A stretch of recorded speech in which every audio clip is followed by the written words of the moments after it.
Doctor Bhimrao Ambedkar के अनुसार पाकिस्तान का बनना सही या गलत। डॉक्टर भीमराव अंबेडकर भारतीय संविधान के निर्माता और महान सामाजिक सुधारक ने भारतीय समाज, राजनीति और संस्कृति पर गहराई से अध्ययन किया। उनकी पुस्तक थॉट्स ऑन पाकिस्तान में उन्होंने भारत के विभाजन और पाकिस्तान के निर्माण के मुद्दे पर विस्तृत विश्लेषण किया। उनका दृष्टिकोण तटस्थ और तार्किक था, जिसमें उन्होंने हिंदू मुस्लिम विवाद के ऐतिहासिक और सामाजिक पहलुओं को समझाने का प्रयास किया। आइए इस लेख में उनकी राय को गहराई से समझें और यह जानें कि उनके अनुसार पाकिस्तान का निर्माण सही था या गलत। ऐतिहासिक संदर्भ: ब्रिटिश शासन के दौरान भारत में हिंदू और मुस्लिम समुदायों के बीच मतभेद गहराते गए। 1940 में मुस्लिम लीग ने लाहौर प्रस्ताव पास किया, जिसमें मुसलमानों के लिए एक अलग राष्ट्र की मांग की गई। इस मांग का मुख्य आधार ये था कि मुसलमान एक अलग कौम हैं, जिनकी अपनी धार्मिक, सांस्कृतिक और राजनीतिक पहचान है। डॉक्टर अंबेडकर ने इन घटनाओं को गहराई से समझा और महसूस किया कि विभाजन केवल राजनीतिक नहीं, बल्कि सामाजिक और सांस्कृतिक विभाजन का परिणाम था।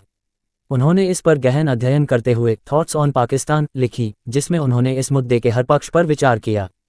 पाकिस्तान के निर्माण के पक्ष में डॉक्टर अंबेडकर के तर्क: 1. सांस्कृतिक और धार्मिक विभाजन। डॉक्टर अंबेडकर ने माना कि हिंदू और मुस्लिम समाजों के बीच न केवल धर्म, बल्कि जीवनशैली, रीति रिवाज और ऐतिहासिक दृष्टिकोण का गहरा अंतर था।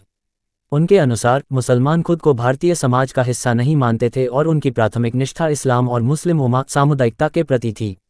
2. राजनीतिक स्थिरता की आवश्यकता। अंबेडकर ने लिखा कि भारत में हिंदू और मुस्लिम एक साथ शांति से नहीं रह सकते थे। उनका मानना था कि यदि दोनों समुदाय एक ही राष्ट्र का हिस्सा बने रहते तो सत्ता संघर्ष और सांप्रदायिक विवाद बढ़ते रहते। विभाजन: उनके अनुसार इन संघर्षों से बचने का एक तरीका हो सकता था। 3. मुसलमानों की अलग राष्ट्रीयता। डॉक्टर अंबेडकर ने यह भी माना कि मुसलमानों में अलग राष्ट्रीयता की भावना प्रबल थी। वे अपनी पहचान को हिंदू समाज से अलग मानते थे। उनका तर्क था कि जब तक ये भावना बनी रहती, तब तक एक साझा राष्ट्र के रूप में भारत का अस्तित्व खतरे में रहता।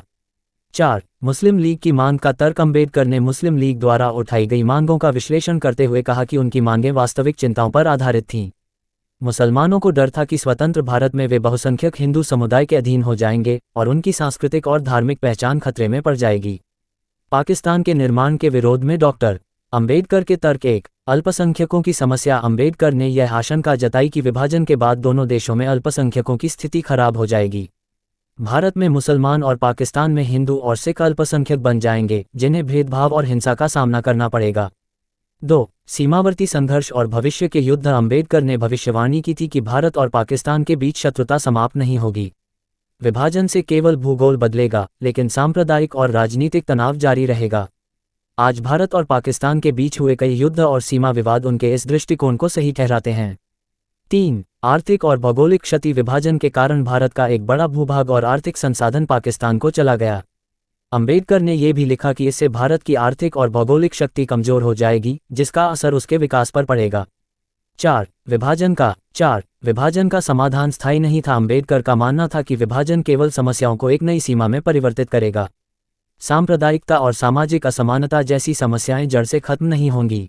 डॉक्टर अंबेडकर की तटस्थता। डॉक्टर अंबेडकर का दृष्टिकोण किसी एक पक्ष का समर्थन करने वाला नहीं था। उन्होंने विभाजन को केवल एक अवश्यंभावी घटना के रूप में देखा। उनका कहना था कि भारत के हिंदू और मुसलमानों के बीच मतभेद इतने गहरे थे कि उनका समाधान एकता के जरिए संभव नहीं था।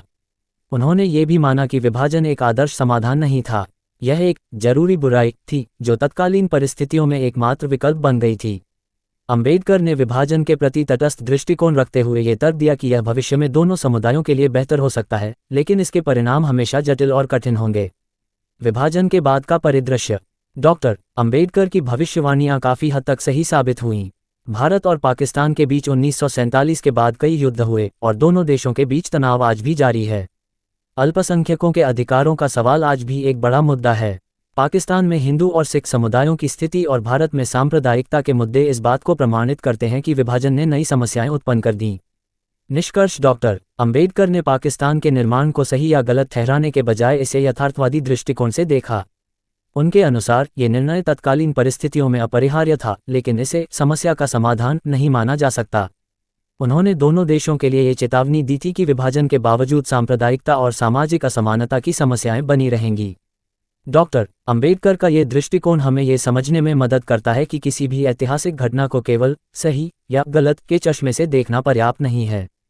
इसके पीछे के कारण, प्रभाव और दीर्घकालिक परिणामों को भी समझना आवश्यक है। आज भारत और पाकिस्तान के बीच संबंधों और उनके भीतर के सामाजिक मुद्दों को देखकर यह महसूस होता है कि अंबेडकर के विचार कितने दूरदर्शी थे।